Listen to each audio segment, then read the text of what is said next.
죄송하다는 말씀드리면서 10시 개시하기 위해 모두 준비하고 있었는데 요 행정적 절차와 이런 것들의 수정 과정이 좀 필요했습니다. 양해 말씀드리겠습니다. 의석을 정돈해 주시기 바랍니다. 성원이 되었으므로 제434회 국회 임시회 제9차 윤석열 정권 정치검찰 조작기소 의혹사건 진상규명 국정조사 특별위원회를 개회합니다. 오늘 회의에서는 증인 참고인 추가 출석 요구 및 철회권을 심사하겠습니다. 그러면 의사일정에 들어가도록 하겠습니다. 의사일정 제1항 증인 참고인 추가 출석 요구 및 철회권을 상정합니다. 이 안건은 국정감사 및 조사에 관한 법률 제10조 제1항에 따라 4월 21일과 4월 28일에 실시되는 청문회에 증인 참고인을 추가로 출석 요구하고 일부 증인 참고인은 철회하기 위한 것입니다. 이에 대한 자세한 내용은 배부해드린 자료를 참고해 주십시오. 이 안건에 대해서 의견 있으십니까?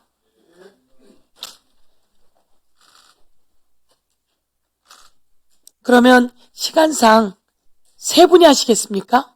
두 분만 하시죠? 다른 일정들도 그렇고 그럼 세 분 하시겠습니까? 그러면 세 분이 2분씩만 하시죠. 예. 그리고 더불어민주당에서는 예. 필요하시면 중간에 말씀 주시고요. 세 분이 2분씩만 하고 더불어민주당과 비교섭단체에서도 보시고 말씀 주시고요.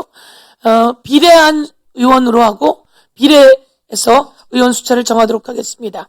그러면 예. 손 누가 드셨죠? 예. 아닙니다. 김영동 간사님, 나경원 의원, 그리고 윤상현 의원. 세 분. 자, 그럼 김영동, 윤상현 의원, 예. 토론해 주십시오. 예, 우리 존경하는 위원장님, 최근에, 국정조사 출석 요구 과정에서, 어느 검사분께서 극단적인 선택을 시도한 사건이 있었습니다. 사실 그분 같은 경우에 지난달에 수술을 받았고, 또 병가 중이었고, 출석 요구서에 대해서 불출석 요구서를 제출했고, 그런데 동행명령장이 오니까 떳떳하게 사는 길은 이길 뿐이다 해서 극단적 선택을 시도했는데, 참 그 얘기, 떳떳하게 사는 길은 이길 뿐이다라고 했을 때 그 검사님의 어떤 심정, 또 그 말의 무게감 이런 것을 느껴서 너무너무 참 이 마음이 아팠습니다. 그래서 그런데 이 어떻게든 검사들을 불러서 이 자리에 진짜 도살장에 끌려오는 소같이 하는 이 모습이 너무도 안타깝고요. 그런데 지금까지 우리 검사 한 40명 가까이 해서 우리가 솔직히 우리 국정조사장에서 보여주는 의원님들의 모습이 좀 여러 가지로 어떤 경우는 조롱하고 호통치고 윽박지르고 어떤 때는 막 범죄 피장 같은 식의 대우를 받으니까 너무 제가 마음이 아팠고요.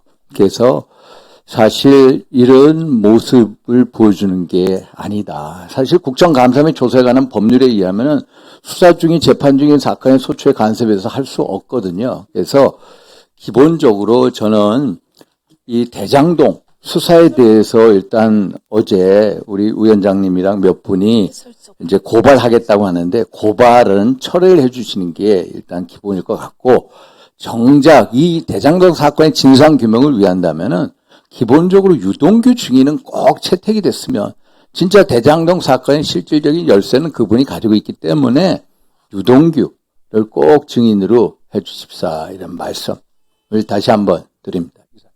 예, 수고하셨습니다. 예, 박선원 의원님.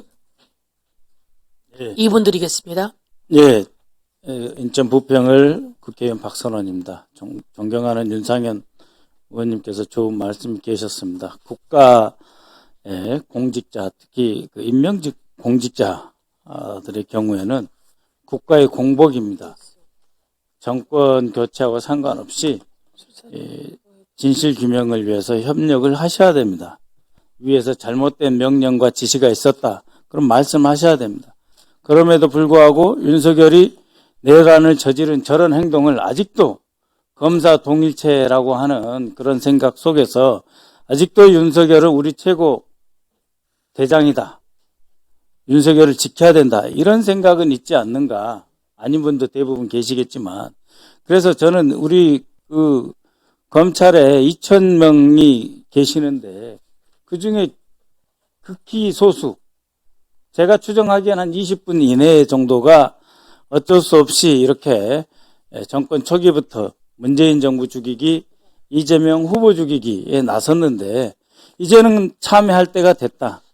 진실 규명에 협력하고 잘못된 명령과 지시가 있었다면 그것을 그대로 드러내는 게 국가의 공복으로서의 자세라고 생각을 합니다. 벌써 우리가 모든 사안에 대해서 사실상 한 번씩 다 국정감사의 주요 증인 채택을 통해서 청문했습니다. 거기서 확인된 건 뭐냐? 그 어느 사건에 대해서도 증거가 없어요. 그러니까 진술 조작하고 회의 협박하고, 그 진술 조작하고 회의 협박해서 윤석열 하명 사건에 동원되고, 그런 부끄러운 과거를 떨쳐내야 되는데 그거 떨쳐내면 자신도 고발되고 그 잘못된 범죄 행위에 가담했다는 것이 드러날까 봐 자기 변명으로 일관하고 있습니다. 다만 윤상현 의원님 말씀하신 바대로 좀 검사들의 증인 숫자는 조절할. 예. 김영동 의원님.